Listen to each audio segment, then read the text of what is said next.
পর্ষদের আর্জিতে সাড়া দিল সুপ্রিম কোর্ট। জানানো হলো দাগি নন এমন শিক্ষকেরা আপাতত স্কুলে যেতে পারবেন।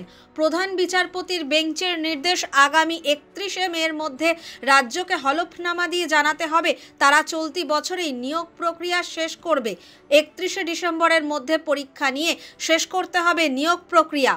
26,000 চাকরি বাতিল মামলায় সুপ্রিম কোর্টে নতুন করে আবেদন করেছিল মধ্যশিক্ষা পর্ষদ। রাজ্যের শিক্ষা ব্যবস্থার কথা মাথায় রেখে তাদের আর্জি, যারা দাগি বা অযোগ্য হিসেবে চিহ্নিত নন আপাতত তাদের চাকরি বহাল থাকুক। গত 3রা এপ্রিল চাকরি বাতিলের রায় দিয়েছিল সুপ্রিম কোর্টের প্রধান বিচারপতির বেঞ্চ।